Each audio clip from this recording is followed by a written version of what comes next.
একটা দেশের রাজনীতি যদি রুগ্ন হয় তাহলে কিন্তু এর অর্থনীতিও কিন্তু রুগ্ন হতে বাধ্য, এবং আমরা সেটা দেখেছি।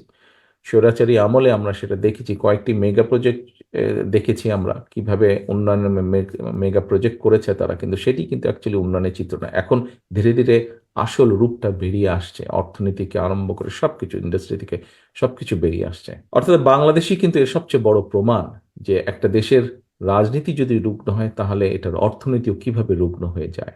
প্রায় 30,000 মানুষকে নির্মমভাবে আহত করে, 2,000-এর মতন ছাত্র জনতাকে হত্যা করে এই যে পতিত স্বৈরাচার দেশ ছেড়ে পালানোর পরে সম্পূর্ণ বিধ্বস্ত একটি প্রশাসন রাষ্ট্র দায়িত্ব নিয়েছে এই অন্তর্বর্তী সরকার। এখানে মহাসচিব সাহেব একটু আগে ওনার বক্তব্যে বলেছেন কয়েকটি গুরুত্বপূর্ণ কথা। মাফিয়া সরকার প্রায় 15 বছরের তাদের তৈরি করা যে জঞ্জাল 3 মাসে দূর করা সম্ভব নয়। তবে 3 মাস পর সরকারের যে এই যে অন্তর্বর্তীকালীন সরকার, তাদের সফলতা কিংবা ব্যর্থতা নিয়ে জনমনে প্রশ্ন ওঠা অন্যায্য কিংবা অস্বাভাবিকও নয়। অন্তর্বর্তীকালীন সরকারের, আমরা আগেও বলেছি যে একটি বিষয় বোধহয় ওনাদেরকে মনে রাখা দরকার, যে জনগণের সকল দাবি হয়তো তাদের পক্ষে পূরণ সম্ভব নয়, কিন্তু সরকার পরিচালনায় যে অদক্ষতা পরিলক্ষিত হয়, যদি অদক্ষতা দেখতে পায় জনগণ, সেটাও কিন্তু জনগণ আবার সহজভাবে মেনে নেবে না। আমি এর আগেও বারবার বলেছি, অন্তর্বর্তীকালীন সরকারের প্রতি আহ্বান জানিয়ে বলেছিলাম যে রাষ্ট্র মেরামতের কর্মযজ্ঞ সম্পাদন করতে গিয়ে অগ্রাধিকারের সেটিং যদি ভুল হয়, অর্থাৎ কোনটা প্রায়োরিটি দিবেন ওনারা সেটা যদি ভুল হয়, তাহলে কিন্তু জনগণের কাছে সরকারের অদক্ষতা হিসাবেই কিন্তু এটি বিবেচিত হবে। জুলাই আগস্টের যেই গণ অভ্যুত্থান, সেই গণ অভ্যুত্থানে আমরা দেখেছি বহু মানুষ, বহু ছাত্র, বহু বিভিন্ন শ্রেণী পেশার মানুষ, হাত পা কান চোখ বিভিন্ন অঙ্গহানি হয়েছে। আহতরা সুচিকিৎসার দাবি নিয়ে দুদিন আগে আমরা দেখেছি যে যেভাবে হাসপাতাল থেকে রাজপথে বেরিয়ে এসেছে, এটা কিন্তু সমগ্র দেশের গণতন্ত্র প্রিয় মানুষের জন্য, যারা গণতন্ত্র ভালোবাসেন, মানবাধিকারকে সম্মান করেন, আমাদের বিবেকবান মানুষ যারা, প্রত্যেকটি সাধারণ মানুষের জন্য এটা একটা অত্যন্ত লজ্জাকর দৃশ্য। স্বাভাবিকভাবেই প্রশ্ন উঠতে পারে যে জুলাই আগস্টের ছাত্র জনতা যে বা জনগণের যে গণ অভ্যুত্থান, আহতদের চিকিৎসা নিরাপত্তা কেন অন্তর্বর্তীকালীন সরকারের অগ্রাধিকার লিস্টের নেই, বা থাকলেও কত নম্বরে ছিল। এরপরেও দেখেন আরেকটি বিষয়, যে বাজার সিন্ডিকেট ভেঙে নিত্য প্রয়োজনীয় জিনিসপত্র জনগণের ক্রয় ক্ষমতার মধ্যে আনার পদক্ষেপটি, যেই পদক্ষেপ, যেটা নিয়ে প্রতিটা মানুষ, সমাজের যে কোনো পর্যায়ে যে কোনো মানুষ, প্রত্যেকটি পরিবার আহ, যেই কষ্টের ভিতর দিয়ে যাচ্ছে, যেই দুর্বিষহ অবস্থার মধ্যে দিয়ে যাচ্ছে, এই যে নিত্য প্রয়োজনীয় দ্রব্যের যে দাম, এটার যে উঠা নামা যেভাবে করছে, এই বিষয়টাও অন্তর্বর্তীকালীন সরকারের প্রায়োরিটি লিস্টের মধ্যে কত নম্বরে আছে। আমি সবসময় এর আগেও কয়েকবার বলেছি দৃষ্টি আকর্ষণের জন্য, যে অন্তর্বর্তীকালীন সরকারের সকল কাজ হয়তো সবার কাছে সাফল্য বলে বিবেচিত হবে না, কিন্তু অন্তর্বর্তীকালীন সরকারের ব্যর্থতা কিন্তু আমাদের সকলের ব্যর্থতা। গণতন্ত্রকে আমি স্বাধীনতা প্রিয় মানুষের ব্যর্থতা, এই সরকারকে ব্যর্থ করে দিতে যে স্বৈরাচার ছিল, পলাতক যে স্বৈরাচার, তার এবং তাদের দোসররা কিন্তু বসে নেই। সেটা দেশের ভেতরেই হোক বা দেশের বাইরেই হোক, প্রশাসনের ভিতরেই হোক বা বাইরে হোক, ওরা কিন্তু ওত পেতে আছে যে কিভাবে এই অন্তর্বর্তীকালীন সরকারকে ব্যর্থ করে দেওয়া যায়।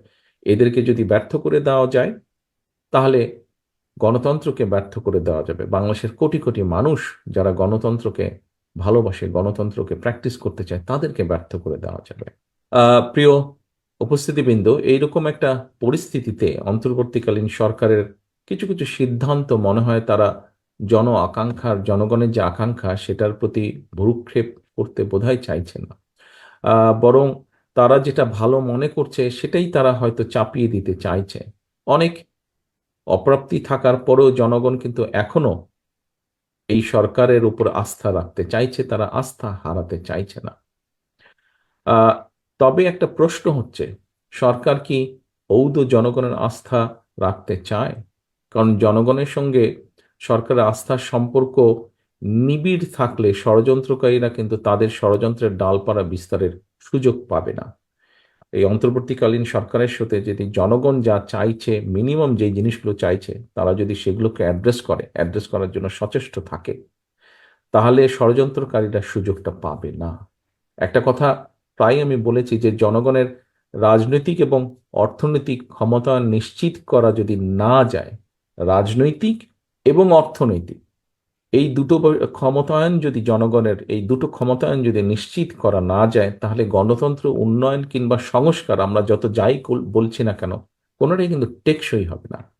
একজন নাগরিকের রাজনৈতিক ক্ষমতার প্রধান হাতিয়ার হচ্ছে কিন্তু ভোট প্রয়োগের অধিকার।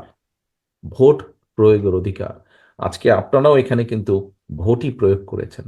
আমরা একটু আগে, আমি বক্তব্য দেবার আগে আমরা নতুন সভাপতি এবং সেক্রেটারিকে দেখেছি যারা দায়িত্বপ্রাপ্ত হলেন আগামী দিন জেটাপকে পরিচালনার জন্য। আপনাদের ভোটের মাধ্যমেই হয়েছে, কিন্তু 3,000 মানুষের ভোটের মাধ্যমে হয়েছে। ঠিক একইভাবে জনগণের ভোট প্রয়োগের অধিকার, রাজনৈতিক ক্ষমতায়ন যেটার প্রধান হাতিয়ার হচ্ছে কিন্তু ভোট প্রয়োগের অধিকার। জনগণ ভোট প্রয়োগের যে অধিকার প্রয়োগ করার সুযোগ যদি না পায় জনগণ, রাষ্ট্রের সঙ্গে কিন্তু নাগরিকদের যে একটা সম্পর্ক, অংশীদারিত্ব, সেই সম্পর্কটা কিন্তু সৃষ্টি হয় না। আমরা দেখেছি ইতিমধ্যেই অন্তর্বর্তীকালীন সরকার নির্বাচন কমিশনকে পুনর্গঠনের উদ্যোগ নিয়েছে। জনগণ আশা করছে যে ইনশাল্লাহ জনগণ একটা নিরপেক্ষ, স্বচ্ছ পরিবেশে নির্ভয় জনগণ ভোট দিতে সক্ষম হবে। জনগণ নির্বাচিত করার সুযোগ পাবে তাদের প্রতিনিধিদেরকে। বিশ্বাসযোগ্য এবং সুনির্দিষ্ট আস্থা পেলে অন্তর্বর্তীকালীন সরকারের সঙ্গে জনগণের আস্থার বন্ধন আরও দৃঢ় হবে বলে আমি বিশ্বাস করি। অর্থাৎ জনগণ যখন বুঝবে যে হ্যাঁ, সত্যিকারভাবে তাদের ভোটের অধিকার প্রতিষ্ঠার জন্য এই অন্তর্বর্তীকালীন সরকার কাজ করছে, স্বাভাবিকভাবেই তাদের সাথে জনগণের সম্পর্কটা দৃঢ় হবে। আমরা প্রত্যেকেই, আমাদের লক্ষ্য বা উদ্দেশ্য হচ্ছে দেশকে সামনে এগিয়ে নিয়ে যাওয়া, জনগণের যে জীবন যাত্রা একটু বেটার করা,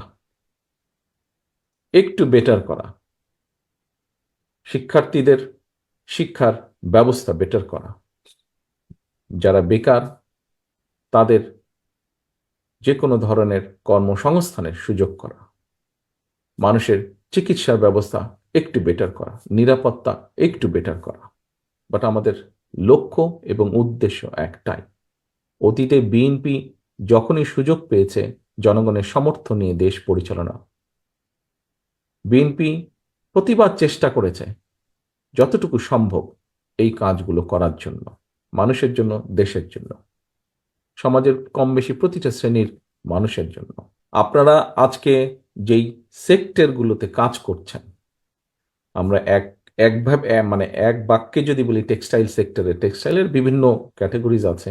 এই সেক্টরের সামগ্রিকভাবে যদি আমরা দেখি, এই সেক্টরের উন্নয়নের জন্য অধিকাংশ কাজ বিএনপি সরকারই করেছে। সেটি হয় শহীদ জিয়ার সরকার, তা না হলে দেশনেত্রী খালেদা জিয়ার সরকার। কাজেই তারা দেশের উন্নয়নের জন্য, দেশের মানুষের জন্য যে কাজ করেছেন, ভবিষ্যতে ইনশাল্লাহ বিএনপি সরকার গঠন করলে ভালো সবগুলো কাজের কন্টিনিউশন আমরা রাখবো ইনশাল্লাহ। দেশের অর্থনৈতিক উন্নয়নে আপনাদের এখানে উপস্থিত প্রতিটা মানুষ যারা জেটাপের সদস্য, আপনাদের ভূমিকা থাকবে দেশের উন্নয়নে।